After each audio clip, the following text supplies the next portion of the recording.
chapter number 4, that is a cyber law. So what we are going to study in a cyber law?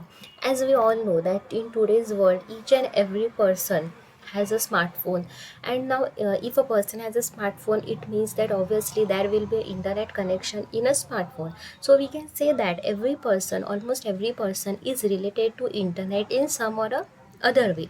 So what the term means, cyber law? So what does this word means, cyber means nothing but a internet. Okay, as we live in the world of internet, so there has to be cyber law which deals with the we can say illegal activities which are performed in this cyber world. Like in a normal world, whenever some criminals perform some crime or some, we can say, some illegal tasks or activities are done, they are handled by a law which is defined by a person. So in the same way, in the world of internet, there are also multiple persons, or we can say criminals, hackers, which perform the illegal activities in this world of internet. Okay, so to handle this illegal activity, cyber law was defined. So that's what we are going to study in this chapter about a cyber law. So let's start with the introduction. See, today we use computer for storing confidential data from various sectors such as banking, finance, health, personal property, etc. We also use internet for transactions of information related to these sectors. But in many situations, the confidential data may be illegally used and corrupted by unauthorized users. So as I have said that most of the people today are based or are completely dependent on the internet.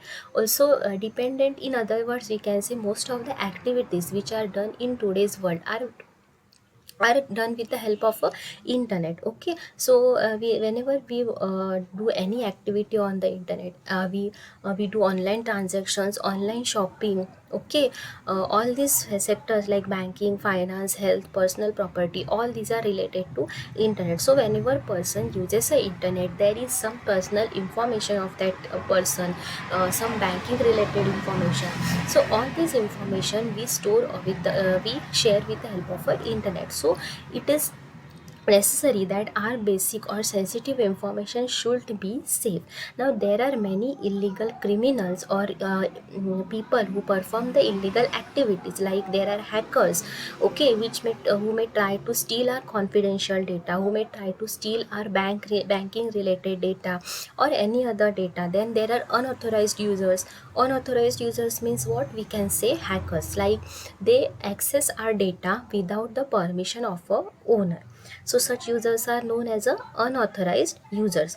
See, the increase in internet traffic has led to the higher proportion of legal issues worldwide. So it is necessary to protect such data from cyber criminals. Increase in internet traffic means what? More and more use of a internet is increasing day by day. So as the use of a internet is increasing, obviously the cyber crimes or whatever internet related crimes, it will also increase, because these hackers will the number of these hackers will increase, and they will try to steal the information of these people, as most of the people are completely relied on the internet. So to handle such illegal activities, cybercrime was defined. Okay, now see, cyber cases related to interference and investigation are increasing at an alarming rate. To control such crimes, it is necessary to follow ethics in a field of a computer. Cyber law is amended quite regularly. So as internet traffic is increasing, cyber cases are also increasing. So to handle these cases, each and everyone should know what are the rules in this cyber world. So these rules we are going to study in this chapter. Next, see introduction. Cyber law is an area of a law that deals with the internet's relationship to technological and electronic elements, including computer, software, hardware, and information system. You can write this definition of a cyber law. So what is a cyber law? It is a law that deals with internet relationship to technological and electronic elements. Means we can say that now internet is related to each and every aspect of a computer. So it may be hardware, software, information system, electronic elements, technological elements. Internet is related to each and every one of that. Okay, so To handle the criminal activities in this field, cyber law is defined. Then next, cyber law is a part of overall legal system that deals with the internet, cyberspace and their respective legal issues. Cyber law covers a fairly broad area encompassing several subtopics including freedom of expression, access to and usage of internet and online privacy. So same, it is the same thing as we have seen that internet is almost connected to each and every sector. So cyber law is broadly, so we can say cyber law covers a broad area, means each and every aspect of the internet is covered by the cyber law, because criminal activities can be performed in any of these sectors. Cyber should be present in each and every sector to handle those criminal activities. Okay, now let's see what are advantages of a cyber law. The IT Act 2000 attempts to change outdated laws and provides way to deal with the cyber crimes. We need such laws so that, okay, well, so what is the IT Act 2000? We will study this in detail, but for now keep in mind that before cyber law, now cyber law was actually defined, or we can say created by the IT Act 2000. Before that there were no such thing as a cyber law or to handle the criminal activities. So IT Act 2000, it is an act which has um, created a cyber law. Okay, so what are the advantages of cyber law? See, first, people can perform transaction over the internet through credit card without fear of a misuse. Now because of a cyber law, as I have said that people do most of the transactions online. We use Google Play, Paytm. Again, there are many much options with the help of which we can transfer money directly through the bank account. So to before using this software, whenever we want to, it is compulsory that we have to link our bank account to that particular application. So it means that there is our personal detailed information about a credit card, again bank account number. Okay, so all this information is stored within that application. Okay, so cyber law assures us that whatever transactions we are making with the help of this internet through credit cards, our information is in a safe hands, means there cannot be misuse of our information. Okay, means it gives us safe, we can say it gives us assurance that your information cannot be used illegally, and if it is used, cyber law is there to handle that crime. Okay, then the IT Act offers much needed legal framework so that information is not denied legal effect, validity or enforceability solely on the ground that is in the form of a electronic record. Now just don't be confused because of this tough definition. It simply means that, see, whenever we are, for example, we can say whenever we want to fill online form for any exam. Okay, so if I am filling the application of an exam online, it means that I have to enter all my personal information. Again, if there is an online fee for that examination, then I have to pay online. Okay, so whenever I'm filling a visiting her website, I'm filling all my personal information. So whatever information I am submitting, all that data or information will be stored in that website. Okay, now this whatever data they are going to store in their servers, it is known as a electronic record. So what does cyber law define in this definition? It says that IT Act offers a legal framework, means that it we can say it offers a safe environment, means whatever electronic records are stored in the internet, they cannot be used illegally. Okay, means there cannot nobody can make a illegal use of that electronic records. The next, in the view of growth in transaction and communication carried out through electronic record, the act seeks to empower government department to accept filing, creating and retention of official documents in the digital format.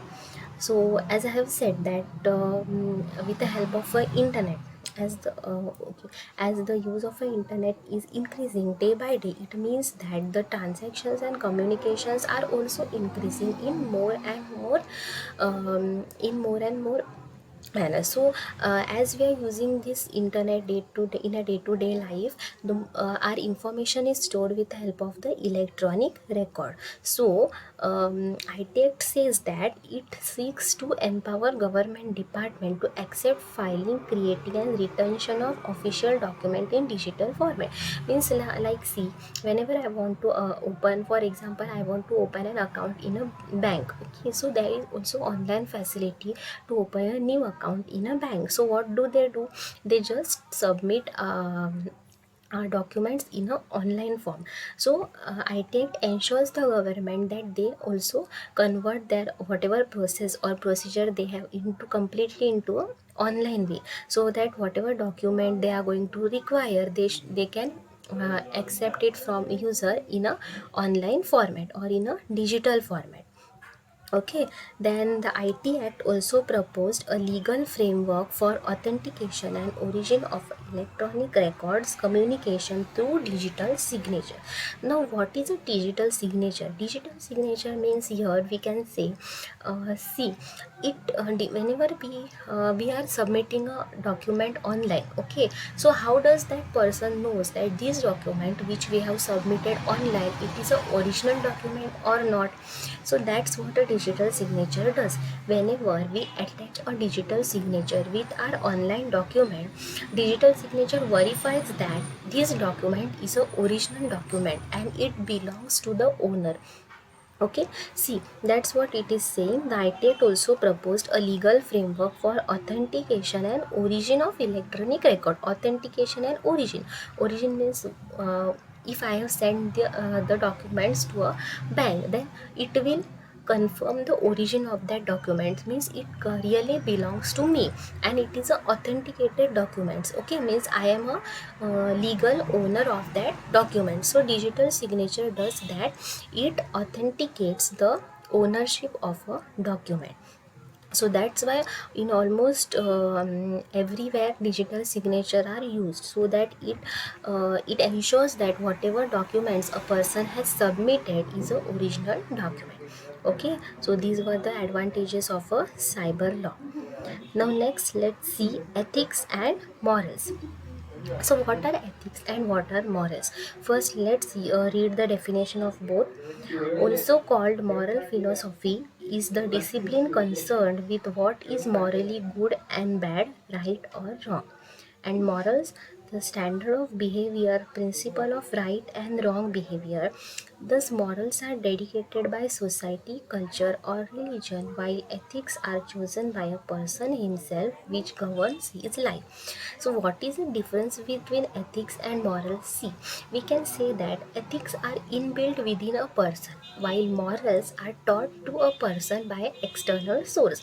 Like, see, I am a person, and okay, I know by default that what are the good things, what are bad things, okay, what is right, what is wrong. No one, there is no need for anybody to teach me what is good and what is bad. I know, it is built in within myself. I know these certain things are good, certain things are bad. Okay, like whenever I'm using the internet, I know that using someone else's information without their permission is illegal. Okay, so I am not doing that. What I have chosen, I have chosen to be a I have chosen good ethics. Okay, whatever good things I have chosen that. Okay, so ethics are inbuilt within us. If there is a criminal person, then criminal person will choose, he wants to be a bad person, so he will choose a bad ethics. Okay, he will steal someone's information, he will perform some illegal activities. So that is dependent upon himself, what ethics he want to choose, whether he want to choose good ethics or bad ethics. So there is no need for someone to teach what ethics are. Ethics are built within a person, while morals are taught to us by a society, culture, or religion. See, the standards of behavior, principle, standards and principle means, let's consider example. See, whenever we are going into a public place, now we should know that how to behave in a public place. We should be in a dressed in a a nice manner, or we cannot disturb other people who are in a public place. Okay, we cannot interfere in other people's life. So all these rules are taught to us by a society or culture or religion. Suppose we are in a particular culture or religion, then there are some rules of that particular religion or culture which are taught to us by that religion or culture. Okay, we don't know within by ourselves that what how we have to behave in that culture, or how we have to behave in that religion. Morals are standards or principle which are taught to us by someone else, while ethics are is completely based on ourselves. It is completely upon us what ethics we have to select, whether we have to select good or bad. While morals are standards and behavior which are taught to us by a external, we can say society, culture or religions. Means what standards or principle they have defined, we have to follow them. Okay, so morals cannot be defined by ourselves. So that's what they have said. Morals are dedicated by society, culture or religion, while ethics are chosen by a person himself, which governs his life. Okay, so that's all for today. In today's lecture we have seen introduction of cyber law, advantages, and two concept, ethics and morals. Okay, in next lecture we will see about cyber crimes. So there are types of cyber crimes. One like software piracy, unauthorized access. Okay, then there are examples.